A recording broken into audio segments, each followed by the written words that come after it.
भगवान श्री राम की ये है बहुत कृपा है।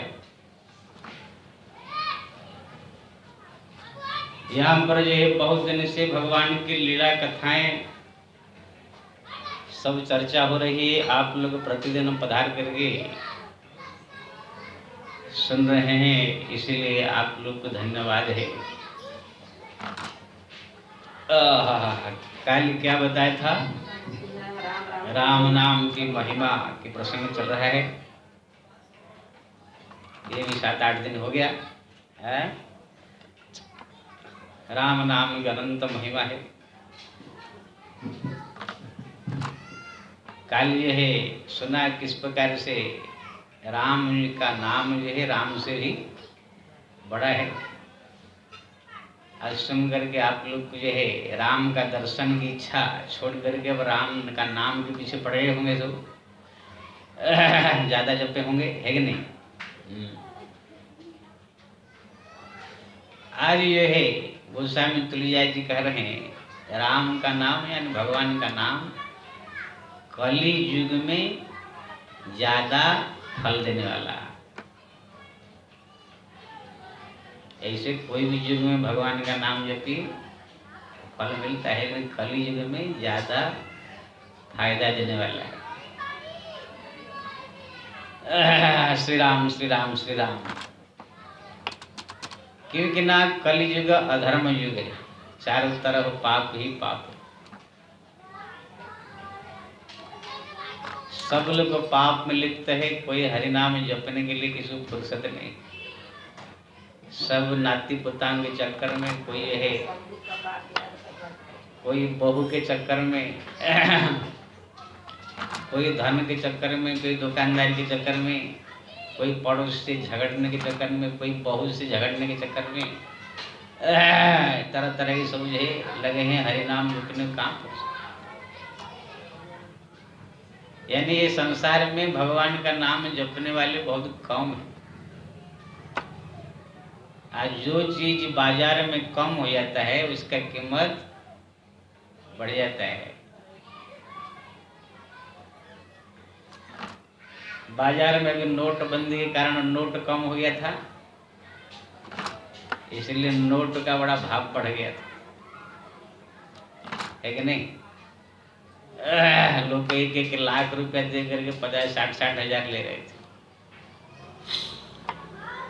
बाजार में आलू अगर कम हो गया तो आलू किलो 40, 50, 60 तो पहुंच जाता है।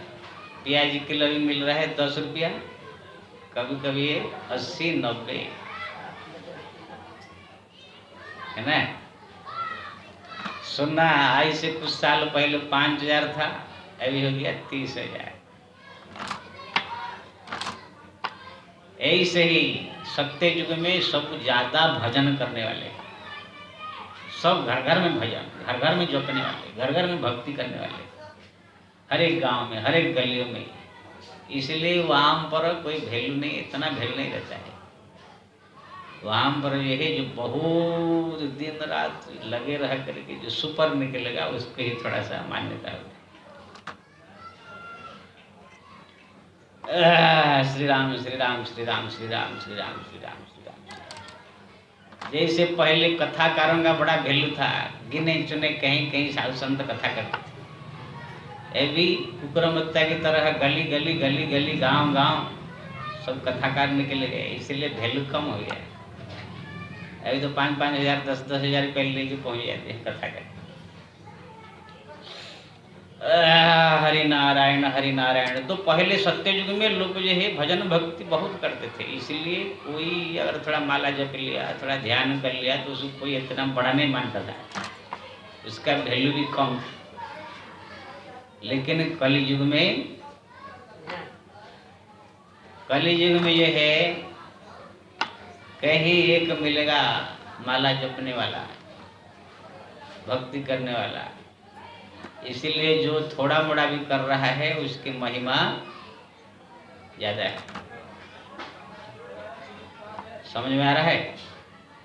आप लोग जितना जो यहाँ पर आ जाते हो सुनने के लिए, बहुत गिने चुने हो।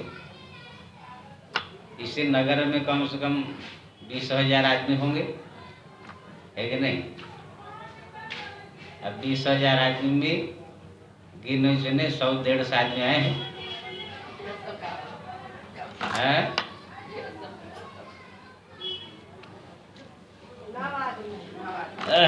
श्री राम श्री राम श्री राम श्री राम श्री राम श्री राम श्री राम श्री राम। तो आप लोग जो है देखिए, अपने आप सोच लीजिए कितना महंगा है। ऐसे ही हरिनाम जपने वाले, भक्ति करने वाले इसी कलयुग में बहुत कम है। इसलिए इसका वैल्यू ज़्यादा है। त्रेता युग में भी थोड़ा सा सत्ययुग से कम है, सब भक्ति पूजा करने वाले, बड़े बड़े यज्ञ आराधना करने वाले। द्वापर में भी है, लेकिन कलि युग में चारों तरफ अनाचार, अत्याचार, पाप ही पाप, इसीलिए इसकी महिमा ज्यादा है।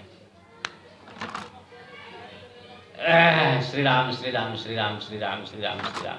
कलि के बलम मूल मलिना, पाप पयो निधि जन मन मीना। तुलसिदास जी कहते हैं कलि युग में सब लोग को पाप में मछली ऐसे जल में ऐसे डूबे रहेंगे। हर एक आदमी कुछ ना कुछ, कोई एक पाप से बचेगा तो दूसरा करता होगा। कोई सोचेगा मैं झूठ नहीं बोलूँगा तो उधर जाकर दूसरा कुछ पाप कर लेता है, छल कर लेता होगा, कपट कर लेता होगा, लूट लेता होगा। पाप का बहुत रूप है। मच्छर मारना भी पाप है, खटमल मारना भी पाप है, जू मारना भी पाप है, झूठ बोलना भी पाप है, व्यभिचार करना भी पाप है, कत्ल करना भी पाप है, बहुत सारे है। और कोई ना कोई करता ही।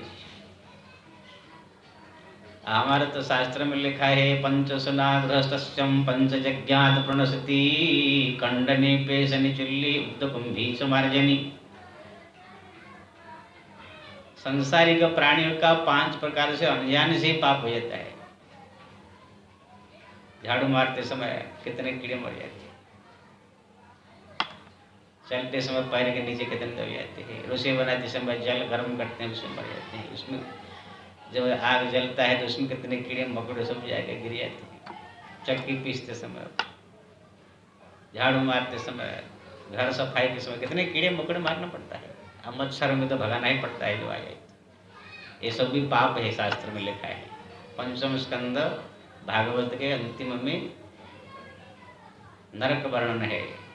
सुखदेव जी परीक्षित कहते हैं कैसे व्यक्ति नरक में जाता है, तो ये सब पाप वर्णन है। कोई पाप से बच नहीं सकता है दुनिया के कोई आदमी, एक भी आदमी बच नहीं सकता है, एक भी। वो इसीलिए तुलसिदास जी ने कहा मूल मलिना पाप पयो निधि। समुद्र में जैसे मछली पाप में डूबे रहेंगे। सत्य युग में भी कोई पाप से बच नहीं सकता है, कुछ ना कुछ पाप होगा, लेकिन हरि भजन करने से वो सब कट जाता है। ये जो 5 प्रकार के पाप होता है, चलते हुए, चक्की पीसते हुए, झाड़ू लगाते हुए, इसके लिए प्रतिदिन 5 यज्ञ करना पड़ता है, तब ये पाप नष्ट होता है। कोई नहीं करता है 5 यज्ञ। अध्यापनम ब्रह्मयज्ञम पितृयज्ञस्तु तर्पणम होम दैव बड़िर्भूतम नृयज्ञम बलिधि पूजनम। ये 5 काम अगर प्रतिदिन करे तो ये जो गोड़ के नीचे आ जाते हैं, जो झाड़ू लगाते समय, पोता लगाते समय मर जाते, पाप नष्ट हो जाए। क्या है? अध्यापनम ब्रह्मयज्ञ, प्रतिदिन 1 घंटा अध्ययन करे, गीता रामायण भागवत या सत्संग करे, ये तो कर रहे हैं। पितृयज्ञस्तु तर्पणम, पितृलोक को प्रतिदिन तर्पण करना चाहिए। होम दैवम, प्रतिदिन अग्नि में 150 ग्राम घी, गाय का घी, वो दिया अलग है, हवन और दिया में फर्क है। दिया जलाना और हवन करना अलग है। कौन 50 ग्राम घी दे जाएगा आज के इतना महंगा है। एक बार जी किसने कोई कह रहा था ऐसा हवन करना चाहिए रोज, देखो पंडित जी तुरंत घी उठाए, चम्मच में दिखाया, बढ़िया पीला पीला गाय का घी, आए राम राम कितना स्वच्छ घी, इसको कैसे अग्नि में डाले, अपने मुंह में डाल लिया। लोभ लगता है ना भाई, पीला पीला एकदम ताजा सुगंधित घी कौन अग्नि में डालेगा। और इसी कलियुग में होम दैवम बड़िर्भूतम, प्रतिदिन जो है कुत्ता बिल्ली चूहा गाय भैंस पशु पंछियों को दाना घास ये सब देना चाहिए। ये बड़ी भूत यज्ञ है। नृयज्ञम अतिथि पूजनम, एक साधु संत महात्मा अतिथि अभ्यागत को प्रतिदिन भोजन करना चाहिए। ये 5 काम जो प्रतिदिन करेगा, जो अनजान में जो पाप हो रहा है ना हो जाएगा, नहीं अगर कर रहे हैं तो स्टक होता है। ये तो अनजान में हुआ, तो जान जाने कितना और करना पड़ता है। लेकिन हरिनाम एक ऐसा चीज है, उसमें चाहे अनजान जान सब कुछ पाप ताप जल करके, कितना करोड़ों पाप हो, अरब खरब पाप हो, हरिनाम जपने वालों के लिए सब ये है क्षण भर में जो है समाप्त हो जाता है। सियावर रामचंद्र की जय। इसकी इच्छा है हवन करे, इसकी इच्छा है सब करे, लेकिन नहीं है तो हरि नाम सब उसमें समाप्त हो जाए। तो ये हुआ अनजान का पाप। कलि युग में तो बड़े बड़े सब पाप होगा, झूठ छल कपट चतुराई चालाकी सब डूबे रहेंगे लोग। इसीलिए इसी युग में कोई अगर हरिनाम जप लिया समझ लो बहुत बड़ा सा कीमत है। वाह क्या बात है, घोर कली काल में ये हरिनाम जप रहा है। अभी आप क्लब में जाओगे, बड़े बड़े फंक्शन में जाओगे, शराब पी के लड़के लड़कियां सब झूमते रहते हैं, मस्त एकदम गाते रहते हैं, झूमते रहते हैं सब। वहाँ पर कोई राम नाम जपेगा? सब अपना मोबाइल में कर रहे हैं। कोई तो कोई साधु संत महात्मा भटके भटके कहाँ आ गया, कुछ वैसे कथा सत्संग चालू कर दिया, थोड़ा भक्ति का माहौल हो जाता है। नहीं तो कहाँ है सब।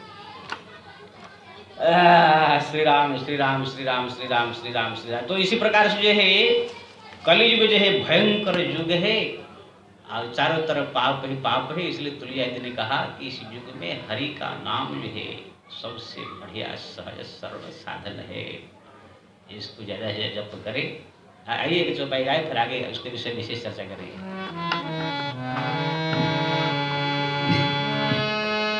कलि केवल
कलियुग में इसकी महिमा अपार है, क्योंकि ना चारों तरफ से अनाचार अत्याचार होगा, महंगा इसका बढ़ जाएगा राम नाम का। इसलिए जिसको सहजते सरलता से गति मुक्ति प्राप्त करना चाहिए, हरि नाम जप।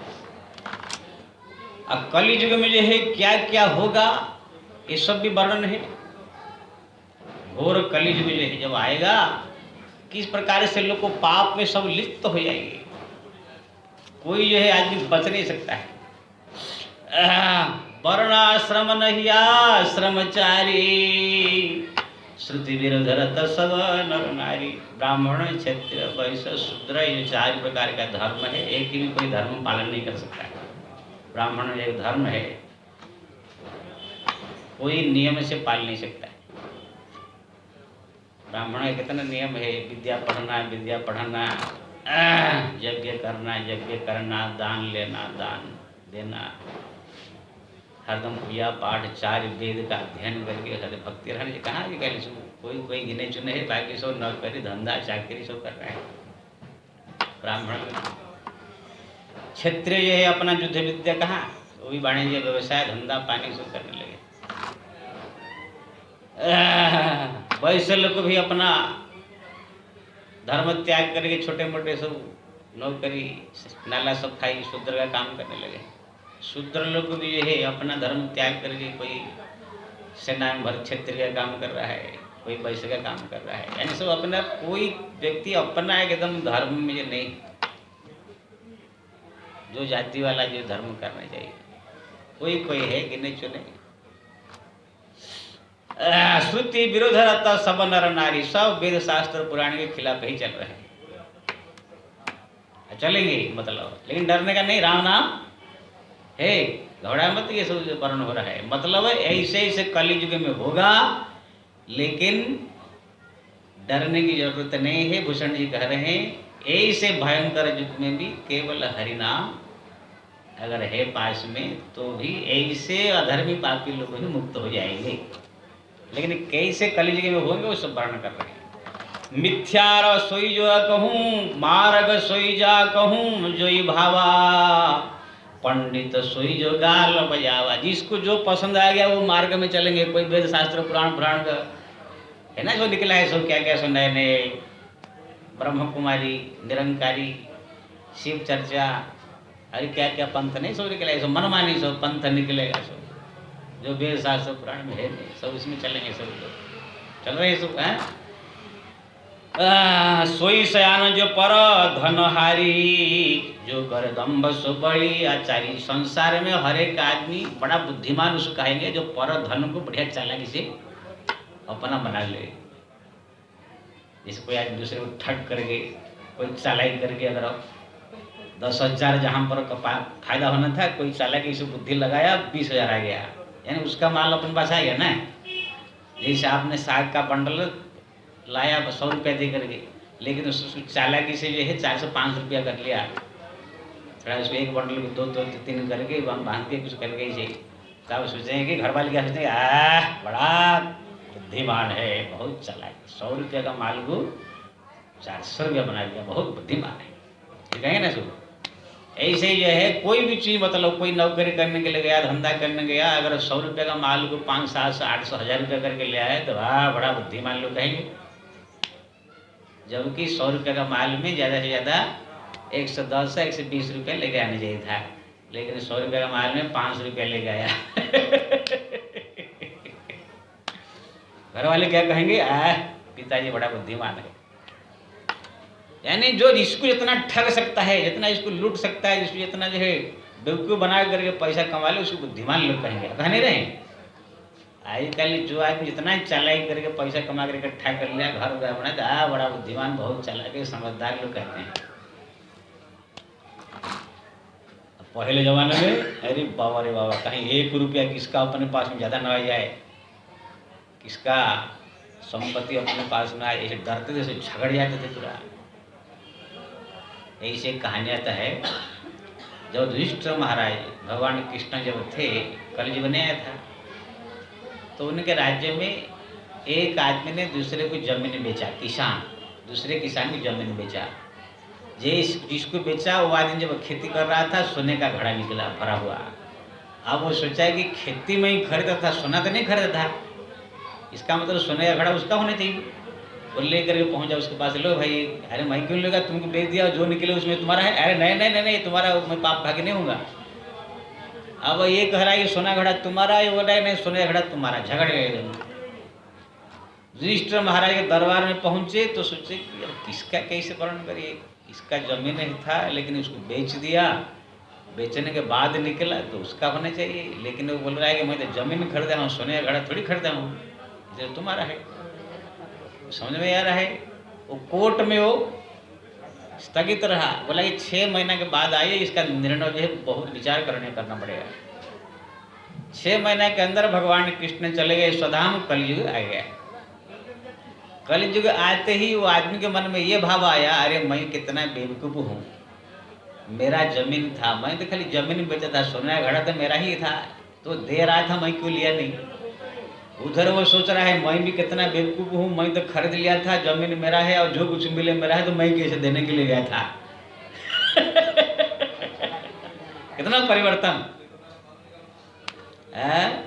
अब तुरंत एक पहुंचा राजा के पास, महाराज जो है ये सोने का घड़ा मेरा ही है, मेरा जमीन था इसलिए मेरा ही, बोलो मेरे को दे दे। वो जाके पहुंचा, महाराज मेरा ही है, मैं तो जमीन खरीद लिया, जो मिला मेरा है। युधिष्ठिर महाराज ने सोचा ये लोग 6 महीना पहले तेरा तेरा कह रहे थे, अब मेरे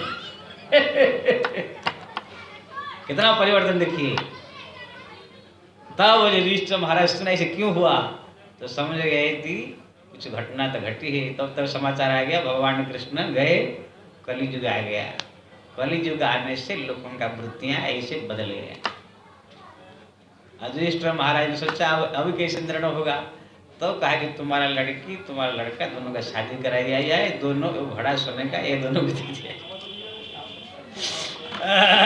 नारायण। तो ऐसे भाई ये कलियुग आते ही मन इतना परिवर्तन हो जाता है, घट सब श्री राम श्री राम श्री राम श्री राम श्री राम नारायण नारायण। तो यहां पर तुलसीदास ने कहा जो जिसका लूट कर ले आएगा बुद्धिमान कहलाएगा। झूठ है जो कहा झूठ हम बस करी आना, कलियुग ते गुणवंत बखा। जो झूठ करना है, चतुराई करना है, चलाई करना, मस्करी करना जानते हैं, बड़ा बुद्धिमान है, बड़ा ज्ञान गुणवान लोग कहेंगे, लेकिन ये जानते नहीं कि मूर्ख है। कलियुग में जो है बहु दाम सवार ही धाम जति विषया हरिल न रही विरति। साधु संत महात्मा लोग सब करोड़पति हो जाएंगे, अरबपति हो जाएंगे, बहुत संपत्ति वाले हो जाएंगे। जबकि साधु संत महात्मा को झोपड़ी में रहना चाहिए, तपस्या भजन करना चाहिए, लेकिन बड़े बड़े सब करोड़पति अरबपति खरबपति हो जाएंगे। बहु दाम सवार ही धाम जति, जति यानी ऋषि मुनि महात्मा बड़े बड़े सब आश्रम बनाएंगे, अरबपति खरबपति ऐसे आराम में खा पी के बड़ा बड़ा पेट निकाल करके मौज करेंगे। भजन फजन गया खड्डे में, हरिनाम गया गड्ढे में। आप देखेंगे हरिद्वार ऋषिकेश ठीक है भगवान के धाम में रह रहे हैं, कोई एक साधु मैं नहीं देखता हूँ कि बैठे 2-4 घंटा माला जपते हैं, बस खाली आश्रम बना दिया, खा पी कर मौज कर रहे हैं। और इस आश्रम के अंदर अनाचार अत्याचार भी हो रहे। श्री राम फिर भी भगवान का धाम में रह रहे हैं, भगवान का नाम कैसे जप रहे, कल्याण हो जाएगा, इस बात नहीं है। लेकिन जो लिखा तुलसीदास ने तपसी धनवंत दरिद्र गृही, कली कौतुक तात न जात। कहीं तपस्वी साधु संत धनशाली हो गए, मालदार पार्टी हुए, गृहस्थ लोग 2-2 रुपया के लिए सब तरसे है ना। जो भी बाबा जी का हमारे देखो अयोध्या काशी मथुरा वृंदावन के बाबा जी के पास ढूंढो तो 50,000 1 लाख 2 लाख बैंक बैलेंस मिलेगा। हमारे झोपड़पट्टी के जो गरीब झोपड़पट्टी वाले से पूछो जाए कि तो 5,000 निकलना मुश्किल है। ऐसे ऐसे लोग है झोपड़पट्टी में, गरीब लोग है घर है परिवार सब है, लेकिन किसके पास 5,000 रुपये निकलना मुश्किल हो जाएगा। ऐसी परिस्थितियाँ हैं। बाबा जी लोग खा पी के मौज कर रहे हैं पूरा अयोध्या वृंदावन काशी मत सुतमा नहीं मात पिता तब लो, अवलान न मुख देखे न जब लो। पिता माता की सेवा तब तक पुत्र करेगा जब तक पत्नी नहीं आई है। ब्याह जब तक नहीं हुआ मेरे मम्मा मम्मी मम्मी मम्मी पापा पापा करते रहेंगे। जब आ गई चंद्रमुखी तो माँ बाप के लिए हो जाएगा ज्वालामुख हो जाएंगे। ये होता है ना जी, सत्य का एकदम पूरा पक्की बात। तो यह दिन पहले से जान लिया ऐसे शुरू कर। कली काल दुकाल किए मनुजा नहीं मानत अनुजा तनुजा। कली जुग ऐसे घोर जुग है, कोई अपने बेटी बहन मात को भी नहीं छोड़ेगा, बहन बेटी को भी नहीं छोड़ेंगे, उनके साथ गलत संबंध करेंगे। आजकल बहुत अखबार टेलीविजन में इसको आया है, क्राइम पेट्रोल में देखता हूँ कभी डेली, तो इसमें से बहुत आता है। किसी ने बहन को, किसी ने माँ बेटी को, किसी ने भतीजा को, किसी ने भांजी, इसके साथ भी गलत। अब आजकल तो शादी हो जा रहा है, चाचा के लड़की से शादी, मामा के लड़की से शादी, भांजी से शादी, अपने बहन के लड़की से शादी। देखा यही बगल में यही बगल में ही अपने भांजी से शादी की। इस बार क्या है कलयुग घोर। आगे चल करके सगी भाई बहन में शादी होगा, ऐसे कलयुग आने वाला है। श्री राम श्री राम श्री राम श्री राम श्री राम श्री राम। तो इसी प्रकार से भयंकर युग, लोग जो है झूठ छल कपट चतुराई चालाकी इसी प्रकार से ही जिएंगे। पुरुष जो है व्यभिचार हो जाएंगे, महिलाएं व्यभिचारिण हो जाएंगे, सब लोग जो है बार बार अकाल पड़ेगा, बार बार महंगाई बढ़ जाएगा। लोग 2-2 रुपया के लिए एक दूसरे का जो है कौड़ी लागी मोहवश कर ही विप्र गुरु घात। 1-1 रुपया के लिए ब्राह्मण की हत्या, साधु संत को भी लूट लेंगे, पिता माता की भी हत्या कर लेंगे 2-2 5-5 रुपया के लिए। ये भी अखबार में कुछ दिन पहले पढ़ा था, एक बाप जो है 2 रुपया अपने लड़के से लिया था तम्बाकू खाने के लिए। 2 महीना हो गया, दिया नहीं, तो बेटा बोले 2 महीना 2 रुपया दिया नहीं पिताजी, अरे दे दूंगा। ऐसे बातचीत करते करते झगड़ गया, सीधा चाकू मार दिया बाप 2 रुपया के लिए, गुस्सा में आके। बताइए, बाप से 2 रुपया के लिए झगड़ गया, 1-1 रुपया के लिए, 2-2 रुपया के लिए, छोटी छोटी। अब भाई भाई में आप लोग का झगड़ा नहीं होता है, खेती के लिए, जमीन के लिए, थोड़ा सा एक पेड़ के लिए जमीन बंटवारा हो रहा है, पेड़ के मेड़ के ऊपर जो है पेड़ है उसको कौन लेगा, उसी के लिए झगड़ा मार पीट कतल कूट कचरी आता है। ये नहीं आता है कि भाई मेरा सगा भाई है, ले ले तुम ही ले ले, क्या फर्क पड़ता। तो ऐसे ऐसे युग आने वाला है, हर एक आदमी पाप छल कपट में जो है ही जिएगा। तो ऐसे जो है मात पिता बालकन बोला वही उदर भरे सोई धर्म सिखावई। पहले जमाने में पिता माता क्या सिखाते थे अपने लड़के बच्चे को, बेटा पूजा करो, पाठ करो, धर्म करो, जप करो, तप करो, पिता माता को प्रणाम करो, गुरु जी को प्रणाम करो, ये सब सिखाते थे पहले पिता माता अपने बालक। आजकल सिखाते क्या है, तुम जाकर वहाँ नौकरी करो, वहाँ करने से इतना मिलेगा, वहाँ करने से इतना मिलेगा, वो धंधा कर दो इतना मिलेगा। लड़का कैसे नौकरी में लग जाए, 10-20 हज़ार कमावे, तो सोच लेंगे हाँ अच्छा हो गया। यही सोचते हैं कि नौकरी में लग गया लड़का, बस बहुत बड़ा काम सोचते हैं। भले ही वो चरित्र भ्रष्ट हो, चाहे वो धर्मशील हो, चाहे अधर्मी हो, पापी हो, उससे मतलब नहीं है। कैसे भी नौकरी लग जाना चाहिए 5-10-20 हज़ार का, है कि नहीं? एकदम पक्की बात। कोई ये नहीं सोचता है कि बेटा जो धर्मशील हो, गुणवान हो, योग्य हो, कोई नहीं सोचता है। अरे योग्य गुणवान हो क्या करेंगे, पैसा पहले आना चाहिए। लेकिन ये मूर्खों को ये मालूम नहीं है, पैसा जब कमाने लगेगा, जब आएगी चंद्रमुखी शादी करके, जब आप उनका स्वभाव अच्छा नहीं होगा तो कब्जे में ले लेगा वो, 1 रुपया भी नहीं मिलेगा, तो तुम्हारा वो रुपया कमाना काम नहीं आएगा। अगर स्वभाव पहले से सिखाया होता, पिता माता की सेवा करो, पिता माता की जो है आज्ञा मानो, गुरु की आज्ञा मानो, भक्ति करो, पूजा करो, ये सब शिक्षा दिया होता तो माँ बाप के प्रति श्रद्धा रहता है।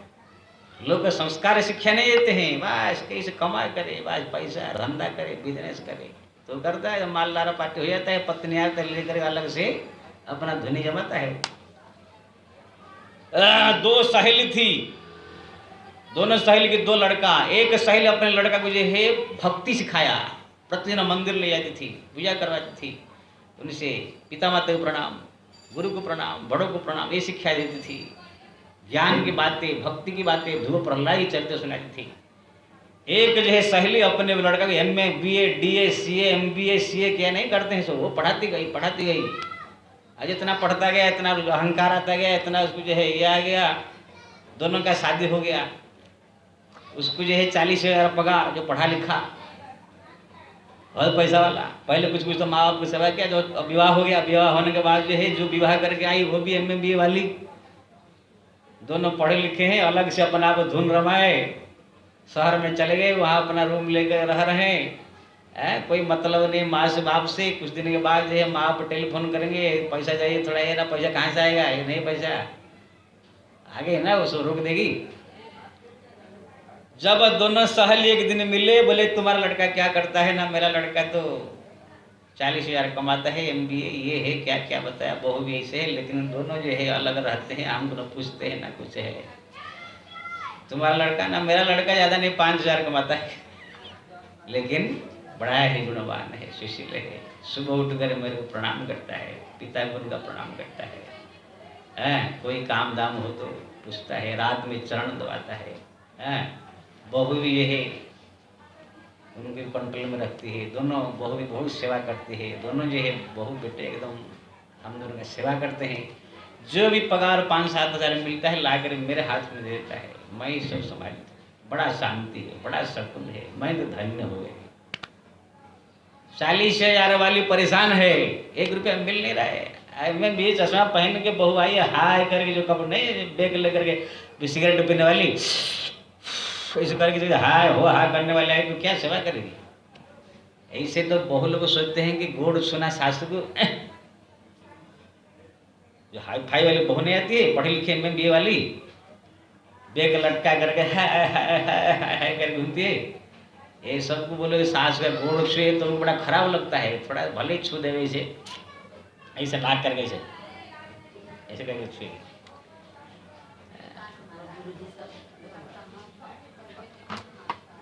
लेकिन जो संस्कारी होगी गाँवड़ा की, वो तो एकदम माँ जी कह करके अपने हाथ में जो पूरा पल्लू मार के पूरा ऐसे एकदम छुएगी। रात के समय लहसुन डाल करके, सरसों का तेल और उसमें जीरा प्याज क्या डालते हैं डाल करके ला कर बढ़िया से मालिश करेगी, है कि नहीं, सेवा करेगी। भले ही 5-7 हज़ार की कमाई, लेकिन शांति है। लेकिन वो 40,000 कमाई क्या होगा, बहू भी डायन और लड़का भी डायना हो गया है, न पूछ रहे ना कुछ। इसलिए सबसे बड़ी चीज ये संस्कार। हाई लड़का भी पढ़ा लिखा कर कमाने में लगा दे, क्या होगा, साथ साथ में संस्कार होंगे। तो इसी प्रकार से लोग जो है कलयुग में होंगे, लड़का को कोई संस्कार नहीं देंगे, खाली पैसा कमाओ पैसा कमाओ पैसा कमाओ पैसा कमाओ। अरे यहाँ मैं सामने देखा हूँ कितने लोग तीर्थ हमारे साथ जाते हैं तो बोलते हैं महाराज, वो लड़का बोलता है हम सब कमा कमा कर लाते हैं, तुम जा करके सब खर्च करके चली जाती हो।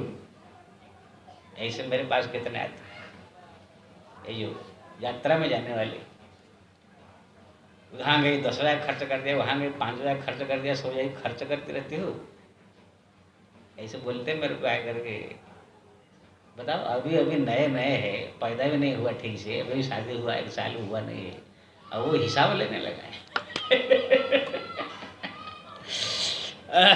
हरि नारायण हरि नारायण। तो कहने का मतलब है ऐसे घोर कलयुग आएगा, चारों तरफ झूठ छल कपट चतुराई चालाकी, घोर कलयुग आने वाला है। इसी घोर कलयुग में चारों तरफ व्यभिचार अनाचार अत्याचार में भी एक बड़ा सुंदर रास्ता भगवान ने दिया है। चाहे कैसे भी प्राणी हो, कितना भी पापी हो, कितना भी दुराचारी हो, कितना भी अधर्मी हो, अगर भगवान का नाम जप कर रहा है तो उसका गति मुक्ति पक्का। श्याम रामचंद्र की जय। ये खाली ये रामायण में लिखा है, भागवत में भी है। जब परीक्षित जी ने पूछा भागवत के 12 स्कंद में कि महाराज घोर कलयुग का वर्णन कीजिए, तो घोर कलयुग का वर्णन किया गया ऐसे ही। तो पूछा कि घोर कलयुग में मेरे को तो लगता है कोई तपस्या नहीं कर सकता है, कोई ध्यान नहीं कर सकता है, कोई पूजा नहीं कर सकता है, कोई मनो किसी का भक्ति में लगेगा नहीं, फिर कैसे सब उद्धार होगा, कल्याण होगा। तो सुखदेव जी ने बड़ा सुंदर श्लोक कहा, कृते ध्यायते विष्णु तृतयाजते मखै द्वापरे परिचर्याया तत् कलि हरि कीर्तना। कितना अच्छा श्लोक है, सुखदेव जी के मुख से, कोई लल्लू पंचु के नहीं, परीक्षित को। सत्ययुग में बड़े बड़े ध्यान तपस्या, कितने 1000 साल लगे तपस्या करने से जो पुण्य फल प्राप्त होता था, जो भगवान प्रसन्न होते थे, वही त्रेता युग में बड़े बड़े अश्वमेध यज्ञ ये सब करने से प्रसन्न होते थे। द्वापर में बड़े बड़े पूजा अनुष्ठान लाख लाख करोड़ करोड़ रुपये खर्च करने से होता था, वो इस कलयुग में केवल और केवल हरिनाम जपने मात्र से ही प्रसन्न हो जाते हैं। सियावर रामचंद्र की जय। कितना सहज है, सरल है। यानी जो हरिनाम जप लिया राम राम, वो सत्ययुग का 10,000 वर्ष तपस्या करने वाला आदमी के बराबर कर रहा है। मैं तो रामेश्वर की महिमाएं पढ़ रहा था। आप लोग स्कंद पुराण में अगर हो किसी पास पढ़ने का, रामेश्वर का जो महिमा उसमें लिखा है सत्य युग में 10,000 वर्ष तक तपस्या करने से जो पुण्य फल मिलता है, त्रेता युग में 1 वर्ष में वही पुण्य मिल जाता है, द्वापर में 1 महीना में तपस्या करने से फल मिल जाता है, कलि युग में 1 दिन में वही फल मिल जाता है। लेकिन रामेश्वर लिंग का जो जाकर दर्शन कर देता है, एक एक क्षण में सत्ययुग का 10,000 वर्ष का पुण्य फल उस क्षण क्षण में मिलता है। जितना दिन रहेगा वहाँ 1 मिनट 2 मिनट 5 मिनट 4 मिनट आधा घंटा घंटे जितना दर्शन करेगा वहाँ मंदिर में, एक एक सेकंड में 10,000 वर्ष तपस्या का पुण्य फल उसको मिलता रहेगा रामेश्वर का दर्शन से। ये श्लोक रूप में भी है। श्री राम श्री राम श्री राम श्री राम श्री राम श्री राम श्री राम श्री राम श्री राम श्री राम श्री राम श्री राम श्री राम श्री राम श्री राम। तो इसी प्रकार से जो है अनुपम महिमा है। और अन्य शास्त्र पुराण में भी लिखा है कि कलियुग में अन्य हरिनाम के अलावा कोई गति नहीं है, कोई रास्ता ही नहीं है। हरि नारायण हरि नारायण हरि नारायण हरि नारायण हरि नारायण हरि नारायण हरि नारायण हरि नारायण हरि नारायण। कितना बजे टाइम? हमारा तो अन्य पुराण में कलि संतरण उपनिषद में लिखा है हरेर नामम वही केवलम कौल नास्तेव नास्तेव नास्तेवम गति रन अन्यथा। इसमें लिखा है कलियुग में हरि नाम के अलावा दूसरा कोई गति जीव का है ही नहीं, रास्ता सहज सरल रास्ता और सब है, लेकिन करना कठिन है।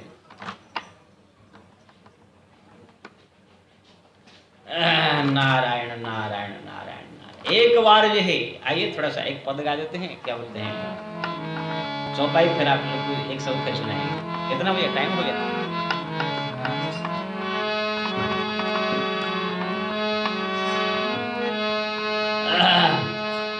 सो कलिकाल कठिन उर्गारी पाप परायण सब नरनारी। राजा राम राम राम सीता राम राम राजा राम राम राम सीता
बड़ा विचित्र बात कहा।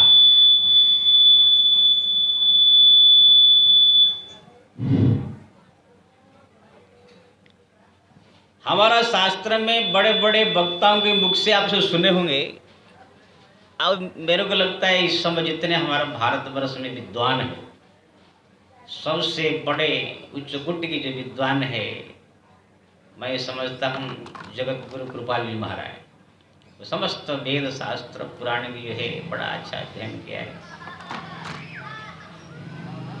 लेकिन उनका मुख्य एक ही लक्ष्य रहता है प्रवचन में कि भगवान को भक्ति करो। ज्ञान भी काम में नहीं आएगा, कर्म भी काम में नहीं आएगा, केवल भगवान का भक्ति करो।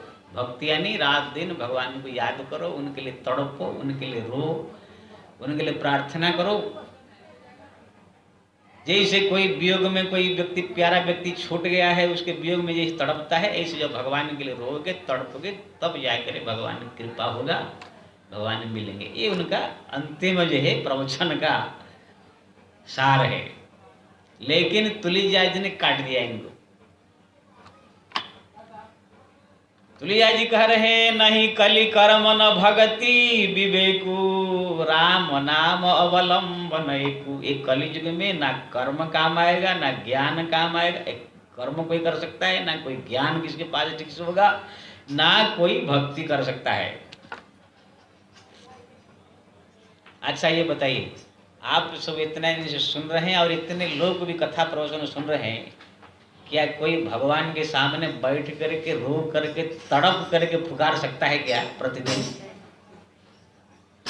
प्रवचन अच्छा लगा, कह दिया कृपाल जी ने, और शास्त्र में भी लिखा है, भागवत में लिखा है, भगवान को याद करते समय गदगद हो जाए, वाणी कंठ अवरुद्ध हो जाए, शरीर रोमांच हो जाए, आंखों से अश्रु बहे, इसी प्रकार से प्रार्थना करो तो भगवान के दर्शन होता है कृपा। लेकिन ये होगा नहीं,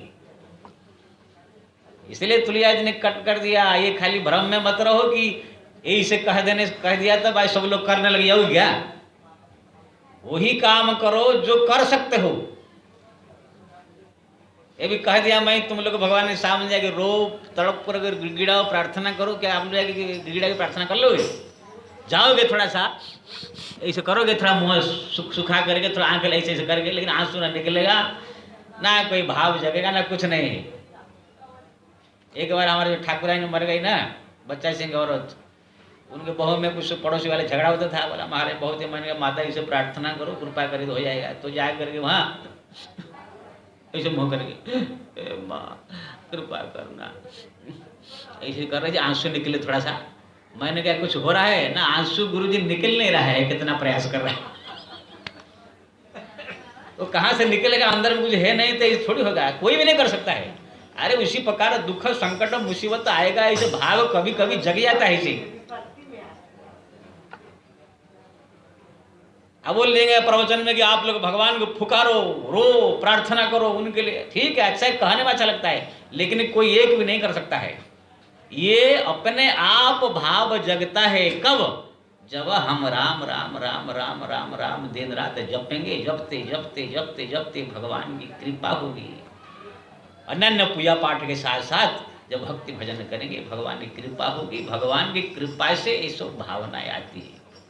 इसलिए तुलसीदास ने कहा नहीं कलि कर्म न भगति, भक्ति भी नहीं हो सकता है कलयुग में, न विवेक न ज्ञान, राम नाम अवलंबन। केवल सहज सरल सब कर सकते हैं, हरि नाम जप, जब चाहो तब शुरू कर सकते हो, लेकिन जब चाहो तब याद करके रो नहीं सकते हो आप, जब चाहे तब तड़प करके पुकार नहीं सकते हो। किसी को अगर आ गया तो भगवान प्रणाम उसको है, भगवान की कृपा है, लेकिन ये इतना आसानी बात नहीं है, बड़े बड़े के पास भी नहीं है, होता है। इसलिए कृपाल जी के बात की भी तुलसीदास जी ने कह दिया है कि भाई ये कह तो दिया आपने, लेकिन ये होगा नहीं। अब मैं भी सम्मत देता हूँ, ये बहुत कठिन है, किसी को हो रहा है तो अच्छा है। इसलिए भगवान का जो है नाम जपे, अब प्रयास करे, उनके लिए प्रार्थना करे, इस बात नहीं है वीड़ा के उनको प्रार्थना करे, याद करे। अगर आंसू निकल जाए तो अच्छा है, नहीं तो आप कुछ न करे, खाली राम राम राम हरि हरि कृष्ण कृष्ण कृष्ण जपे, देखेंगे अपने आप ही सब सद्गुण, दया क्षमा भाव प्रेम, ये जो रोना धोना सब अपना आप आ जाएगा। आप सोचेंगे नहीं हो कि सब विचार भाव हमारे मन में कैसे आ गए हैं।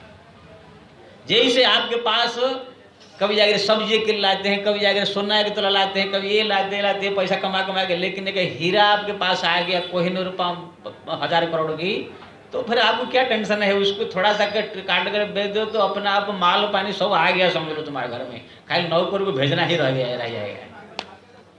ऐसे हरि नाम आ गया तो दुनिया का हर एक सद्गुण और हर एक ज्ञान हम बैराग्य अपने आप आ गया। हाँ?